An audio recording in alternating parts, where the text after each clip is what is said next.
Welcome to my guys. Sebelumnya, saya sangat berterima kasih banget sama kalian karena kalian sudah mau mengunjungi channel ini. Dan juga terima kasih buat kalian yang sudah mau support channel ini.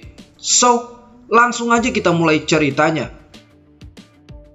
Scene pun diawali dengan Yuan Shi Tianjun yang terkena tombak emas.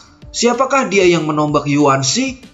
Yuan Shi mengatakan bahwa panahnya sangat hebat karena bisa mengabaikan energinya langsung menembus tubuh kebalnya. Dan Yuan Shi tahu siapa pemilik panah itu. Yuan Shi juga mengatakan bahwa dia sudah ceroboh dan terkena serangan tiba-tiba. Yuan Shi berteriak, "Lingbao Tianjun, kenapa ikut campur dalam masalah ini?" Benar, dia adalah Lingbao Tianjun atau Dewi Harta Surgawi. Lingbao mengatakan sebagai dewa kuno seharusnya tidak ikut campur dalam urusan dunia saat ini. Tapi Yuan Shi malah datang ke dunia untuk merebut api sutra. Yuan Shi sudah melanggar perjanjian dan Lingbao tidak akan mengabaikan masalah ini. Dan di sini Yuan Shi mengatakan karena Lingbao sudah ikut campur masalahnya, Yuan Shi juga akan membereskan Lingbao. Lingbao mengatakan bahwa sifat tirani, sombong, pengecut, dengki, cemburu, amarah, dan buas yang dimiliki oleh Yuan Shi Tianjun memang perwujudan dari banyak pikiran jahat. Lingbao telah hidup berdampingan dengannya selama puluhan juta tahun. Lingbao sangat mengenal Yuan Shi dengan baik. Hari-harinya selalu merusak dan membunuh. Sambil menarik panahnya, Lingbao mengatakan sejak zaman kuno, hari ini Lingbao akan mengakhiri pertarungannya. Dan Lingbao pun langsung melepaskan panah petirnya ke arah Yuan Shi. Shoo! Jelek! Panah petir Lingbao tepat mengenai jantung Yuan Shi. Yuan Shi mengatakan bahwa panah cahaya hantu milik Lingbao tidak terasa sakit sama sekali. Luka panah hantu Lingbao memang tidak menyakiti Yuan Shi, tapi panah itu akan terus melemahkan dan memblokir kekuatan Yuan Shi. Lingbao terus memanah Yuan Shi. Yuan Shi mengatakan jika Lingbao memang bisa mengalahkannya, seharusnya itu sudah terjadi 10.000 tahun yang lalu. Yuan Shi di sini akan menggunakan kekuatan penuhnya, tapi tak disangka datanglah Taisang Laozun. Taisang Laozun ini mungkin kalian juga sudah tahu bahwa dia adalah dewa surga kebajikan. Taisang mengatakan bahwa Yuan Shi sudah ingkar janji dan tidak pernah belajar. Dan hari ini Taisang akan bertindak tegas kepada Yuan Shi. Taisang langsung menapak kepala Yuan Shi. Taisang juga mengatakan agar Yuan Shi tidak perlu melawan dan lebih baik menyerah saja. Taisang langsung mengeluarkan jurusnya untuk menyegel Yuan Shi. Dua! Yuan Shi pun langsung terpental. Kini kekuatan Yuan Shi telah tersegel oleh Taisang Laozun. Yuan Shi mengatakan bahwa ini adalah konflik antara dirinya dan Lingbao. Yuan Shi meminta agar Taisang tidak perlu ikut campur dalam masalahnya. Tapi Taisang mengatakan bahwa itu adalah perjanjian bertiga. Taisang juga mengatakan selama Yuan Shi membuat masalah, Taisang akan terus turun tangan. Dan itu demi keadilan yang hakiki. Yuan Shi mengatakan bahwa ini tidak adil karena ini adalah pertarungan antara menang dan kalah. Dan Yuan Shi merasa Taisang telah membantu Lingbao. Sedangkan Lingbao di sini mengatakan bahwa dirinya bertanggung jawab untuk menghapus sumber kejahatan dan menginginkan dunia berjalan dengan damai. Lingbao pun langsung melepaskan panahnya lagi ke Yuan Shi. Dan saat panah itu sudah hampir mengenai Yuan Shi, tiba-tiba Taisang menahan serangan dari Lingbao. Taisang mengatakan agar Lingbao tidak perlu untuk membunuhnya. Lingbao di sini sangat kesal karena serangannya ditahan oleh Taisang. Taisang mengatakan bahwa dia hanya sesuai janji untuk menangkap Yuan Shi, bukan untuk membunuhnya. Lingbao mengatakan bahwa yang dilakukan oleh Yuan Shi selama bertahun-tahun ini adalah kesempatan langka dan tidak ada waktu lagi.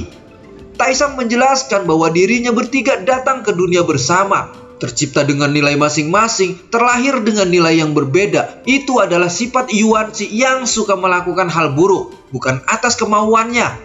Lingbao mengatakan jika memang bisa, seharusnya Taisang sudah melakukannya 10.000 tahun yang lalu. Karena sampai kapanpun Yuan Shi tidak akan bisa sadar. Tapi di sini Taisang sangat yakin, terlepas dari kejahatannya, dia tidak harus mati. Dan di sini Yuan Shi telah berubah menjadi wujud aslinya. Sambil menangis, Yuan Shi juga minta tolong pada Taisang Laozun untuk membantunya. Yuan Shi juga mengatakan bahwa dirinya tidak tahu apa yang terjadi. Tapi Yuan Shi mengatakan bahwa dia juga tidak mau mati. Taisang mengatakan bahwa yang dilakukan oleh Yuanshi sudah terlalu salah dan sulit untuk selesai dengan sekedar bicara. Yuanshi mengatakan bahwa itu bukan kehendaknya. Yuanshi tidak tahu sama sekali apa yang telah terjadi. Taisang mengatakan pada Ling Bao untuk melihat Yuanshi sekarang. Yuanshi tidak menyadari apa yang telah dibuatnya. Bahkan dia menangisi perbuatannya. Taisang juga mengatakan kepada Ling Bao apakah dia tega menyakiti seseorang yang begitu malang. Dia itu hanya seorang manusia. Tapi Ling Bao tidak percaya pada Yuanshi. Ling Bao langsung mengeluarkan pedang apinya. Ling Bao juga mengatakan pada Taisang, jika memang Taisang enggan melakukan dengan tangannya, lebih baik untuk berdiri di pinggir saja. Biar Ling Bao yang akan membunuhnya. Taisang tidak akan membiarkan itu terjadi. Dan Taisang langsung mengeluarkan jurusnya untuk menghalangi Ling Bao. Jurus Taisang yang satu ini bernama The Moral Gate. Swing! Penghalang itu pun langsung dihancurkan oleh Ling Bao. Ling Bao juga mengatakan bahwa penghalang itu tidak berguna dan Taisang disuruh menyingkir oleh Ling Bao. Taisang mengatakan Ling Bao hanya menuruti emosi. Itu hanya akan bisa membuat kesalahan besar.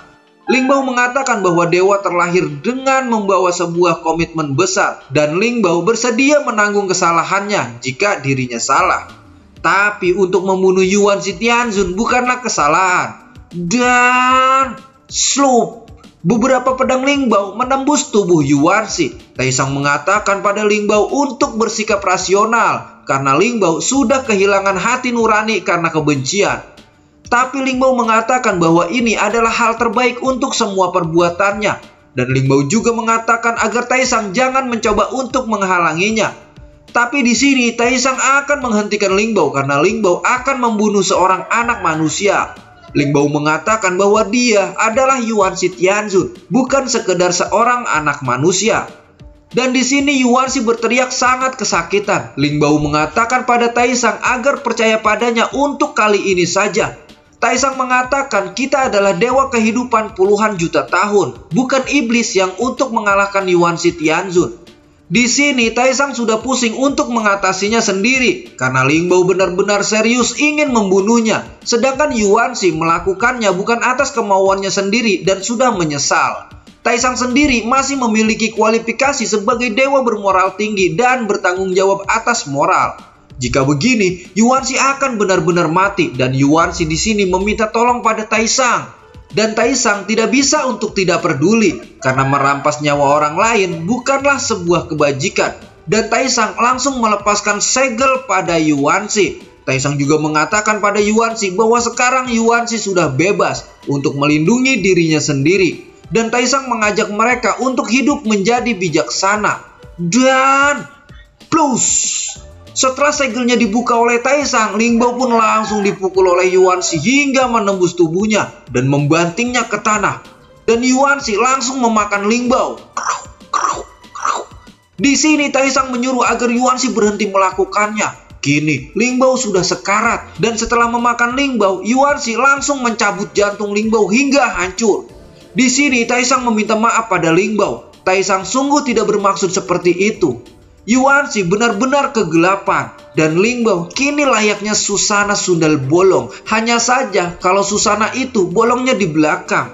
Taisang di sini sangat menyesal dan mengatakan pada Yuanshi kenapa melakukan semua ini.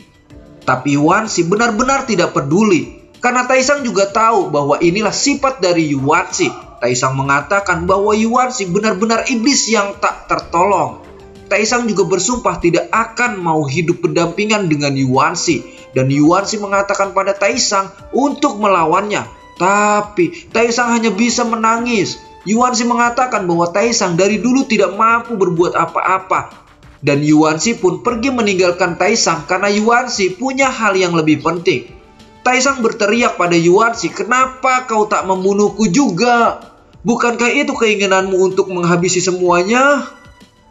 Alasan Yuanshi tidak membunuh Taisang adalah karena Taisang kritis terhadap kebaikan dan toleransi terhadap kejahatan. Selama Taisang tetap berdiri di atas landasan moral yang tinggi dan merasa baik atas perbuatannya, Taisang dapat bermanfaat untuk menolong orang lain tanpa pandang bulu. Yuanshi juga mengatakan bahwa Taisang adalah teman baiknya. Jadi Yuanshi tidak akan membunuh Taisang. Dan si Shinji chapter 168 di sini pun bersambung. Dan buat kalian yang masih penasaran dengan kelanjutan alur cerita si Shinji chapter ini, pantengin terus channel cerita saya. Jangan lupa buat pencet tombol subscribe dan aktifin loncengnya biar kalian gak ketinggalan keseruan dari cerita saya. Dan jangan lupa juga untuk tinggalkan like, karena dengan like kalian, Mimin cerita saya akan lebih bersemangat menghadirkan tentang video si Shinji chapter ini. Mimin di sini pamit dan bye-bye.